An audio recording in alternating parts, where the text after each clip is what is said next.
Kajian hati. Masya Allah, adem-adem banget Bunda hari ini.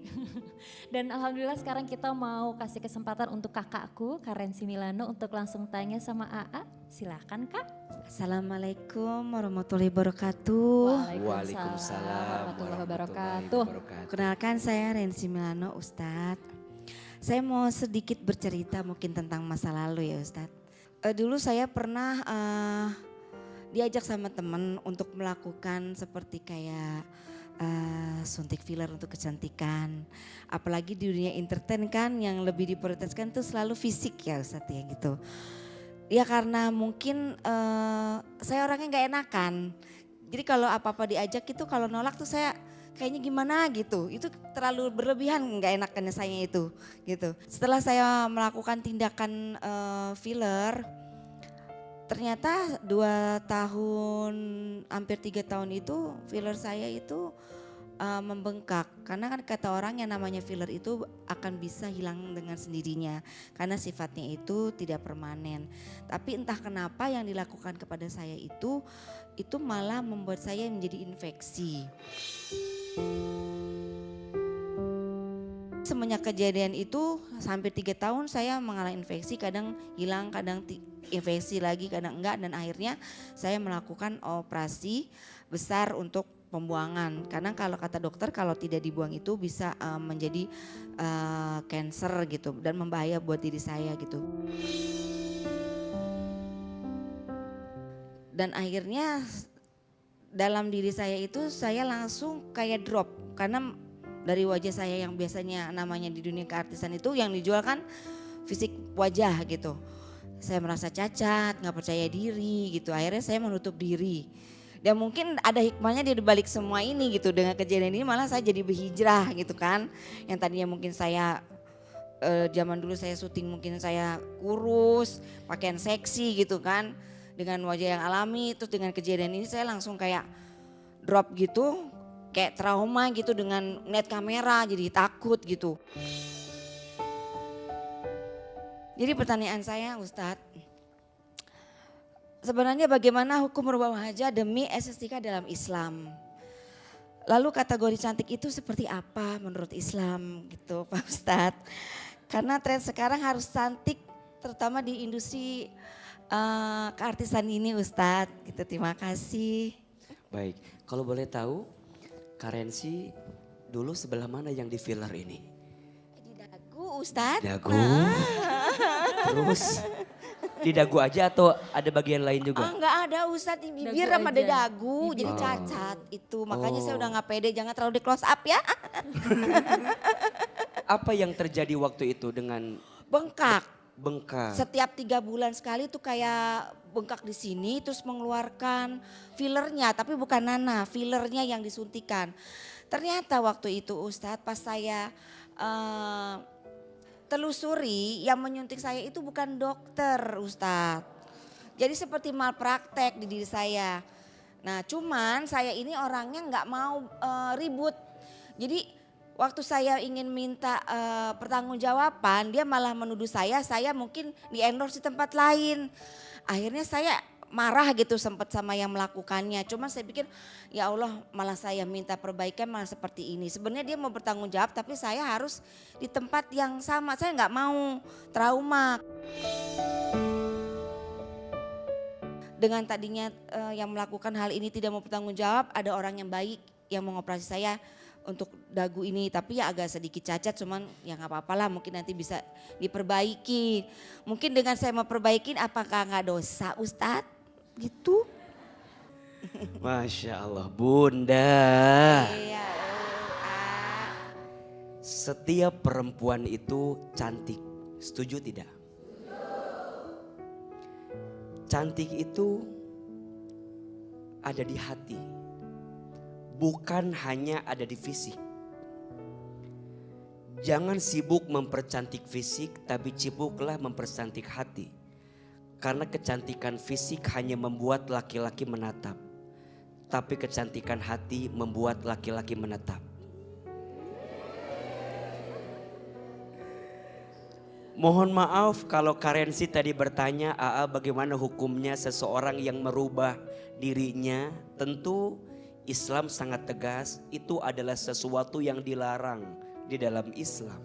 Betul?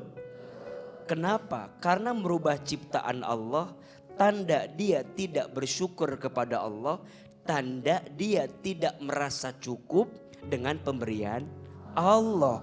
Kecuali kecelakaan. Kecuali ada sesuatu yang harus dilakukan untuk meninggalkan madarat dalam dirinya, silahkan. Tapi kalau nggak ada angin, nggak ada hujan, nggak ada alasan, untuk apa merubah diri kita, betul? Bukankah Allah sudah menciptakan kita dengan bentuk yang paling sempurna? Surat At-Tin ayat 4. A'udzubillahi minasyaitonirrajim.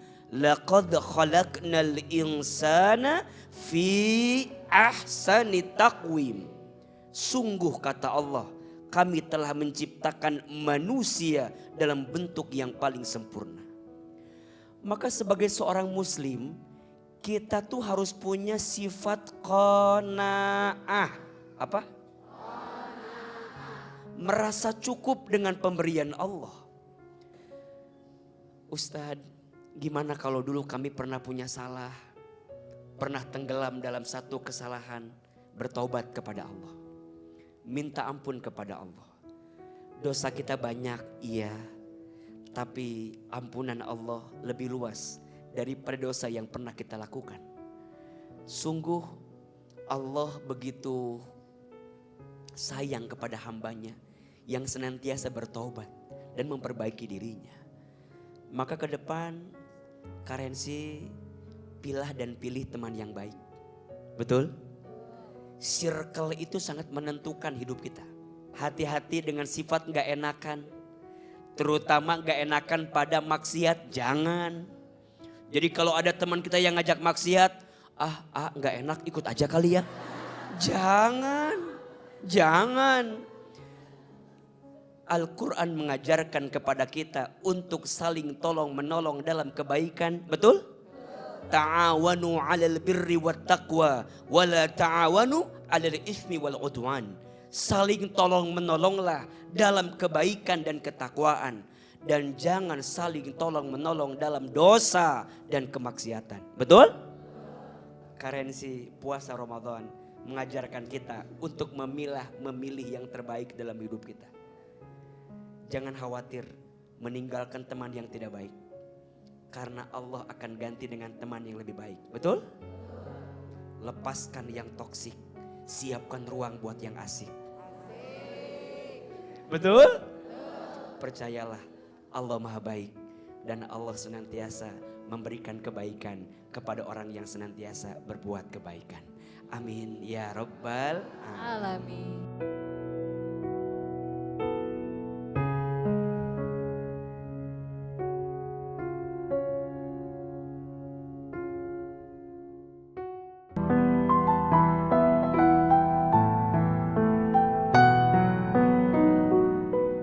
Iya, dunia boleh terlewat tapi tujuannya adalah akhirat. Lika-liku dunia itu ya pada akhirnya akan selesai. Ini hanyalah bagian dari episodenya yang Allah kasih sama kita. Tujuannya ya akhirat. Salamun alaikum bima sobartum. Selamat untukmu yang sabar selama hidup di dunia.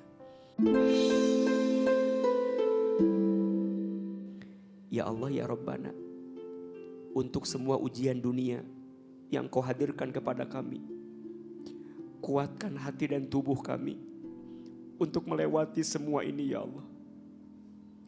Kuatkan hati dan tubuh kami untuk bisa menghadapi seberat apapun ujian dunia ini. Ya Allah, berikan kami kesabaran. Ya Allah, berikan kami kemampuan untuk ridha menerimanya ya Allah. Ya Allah, kami yakin Engkau tidak mungkin membebani kami melebihi batas kemampuan kami. Maka ya Allah, jangan bebankan kami sesuatu yang kami tidak sanggup menerimanya. Jangan pikulkan kami sesuatu yang kami berat menjalaninya. Ya Allah, tolong kami ya Allah. Bantu kami ya Allah. Bukakan jalan keluar terbaik untuk ujian kami ya Allah. Dan sampaikan kami ya Allah pada kebahagiaan hidup ini. Di dunia sampai surga nanti. Rabbana atina fid dunya hasanah wa fil akhirati hasanah wa qina azabannar. Ya Allah, jika dunia ini terasa melelahkan untuk kami, cukuplah surgamu nanti jadi balasan terbaik untuk kami.